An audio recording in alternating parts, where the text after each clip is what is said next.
Friends, welcome my channel. আজকে আমি বানাবো আলু ভর্তা।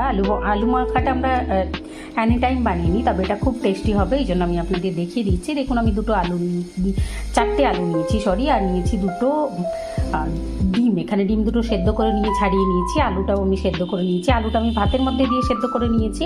এখানে নিয়েছি একটা পেঁয়াজ, এখানে নিয়েছি রসুনটার আমি 4 থেকে 5টা কোয়া ছাড়িয়ে নেব। আর এখানে নিয়েছি 3টে কাঁচা লঙ্কা, 2টো শুকনো লঙ্কা। আপনারা যদি লঙ্কা ঝাল বেশি খেতে চান তাহলে লঙ্কার পরিমাণটা বাড়িয়ে নেবেন। এখন চলুন আমরা গ্যাসের কাছে যাই। গ্যাসের ফ্লেম অন করে নিয়েছি, একটা কড়াই নিয়েছি। আর কড়াইটা একটু গরম হয়ে গেছে যখন, তখন এর মধ্যে নিয়েছি আমি 1 টেবিল স্পুন সর্ষের তেল। এর মধ্যে দিয়ে দেবো এখন আমি একটুখানি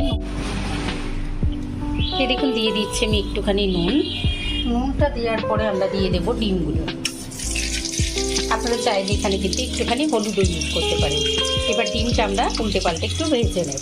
দেখুন ডিমটা দেওয়ার পরে আমি এটাকে এরকম করে একটু নাড়িয়ে নিচ্ছি। নাড়িয়ে নিয়ে 2-5টা সুন্দর করে ভেজে নেব। দেখুন ডিমটা 2-5টা ভেজে নিয়েছি। এখন আমি তুলে নিচ্ছি ডিমটা। এই দেখুন ডিমটা আমি তুলে নিয়েছি। ডিমটা তুলে নেওয়ার পরে এর মধ্যে দিয়ে দেবো আমি প্রথমে শুকনো লঙ্কাটা নিয়ে এটাকে একটুখানি নাড়িয়ে নেব। গ্যাসের ফ্লেম আমার একদম মিডিয়াম লো রাখা আছে। এবারে এর মধ্যে দিয়ে দিচ্ছি আমি কুচনো পেঁয়াজ আর রসুন।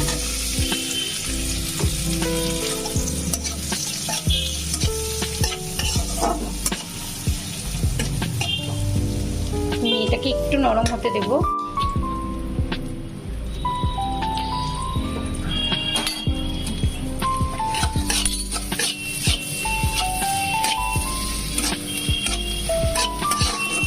পেঁয়াজ রসুনটা একটুখানি ট্রান্সপারেন্ট হয়ে গেলে এর মধ্যে দিয়ে দেবো আমি কাঁচা লঙ্কা বাটা। নিয়ে এটাকে ভেজে নেব কাঁচা লঙ্কাটার উপর একটুখানি স্পট আসা পর্যন্ত।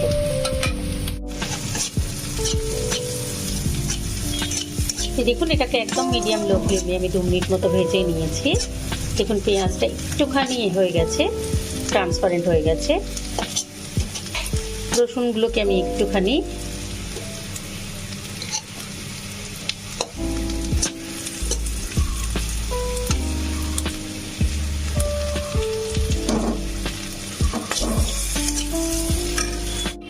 এই দেখুন আমি ভেজে নিয়েছি। পেঁয়াজটাও লালচে হয়ে গেছে আর কাঁচা লঙ্কাটার উপরেও স্পট পড়ে গেছে।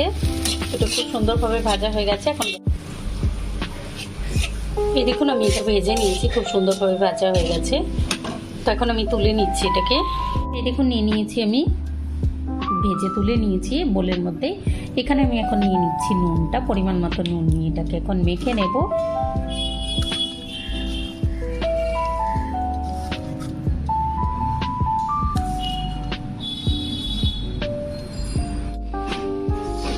এই দেখুন মেখে নিয়েছি এটাকে সুন্দরভাবে। এখন এর মধ্যে নিয়ে নেব আমরা আলুগুলো। ডিমটা আমরা একটু সাইডে তুলে রেখে দিচ্ছি।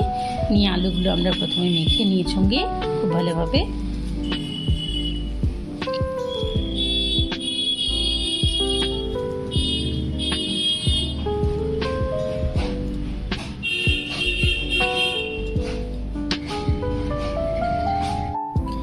এই দেখুন খুব সুন্দরভাবে আমি এটাকে মেখে নিয়েছি। এখন যেন একদম স্মুথ মাখা হয়, কোনো দানা দানা না থাকে আলুটা। খুব সুন্দরভাবে মেখে নেওয়ার পরে এর মধ্যে আমরা আরও একটু সর্ষের তেল দেব।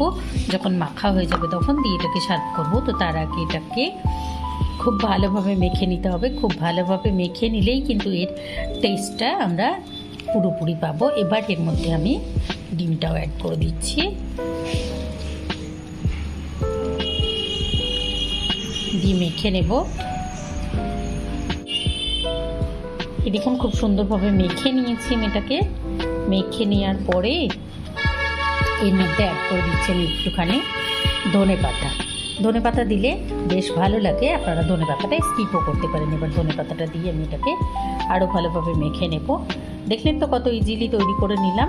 এটাকে আমি গরম ভাতের সঙ্গে সার্ভ করব। আপনারা অবশ্যই এটা ট্রাই করবেন।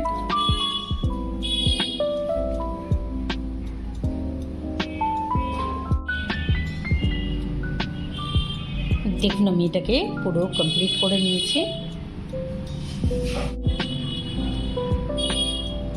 এই দেখুন আমি সার্ভ করে দিয়েছি আলু ভাত। এটা গরম ভাতের সঙ্গে একটা পনির পকোড়া দিয়েছি, একটু ডাল দেবো, দিয়ে আমি এটাকে সার্ভ করে দেবো। তো আপনারা অবশ্যই এরকমভাবে ট্রাই করবেন। Thank you.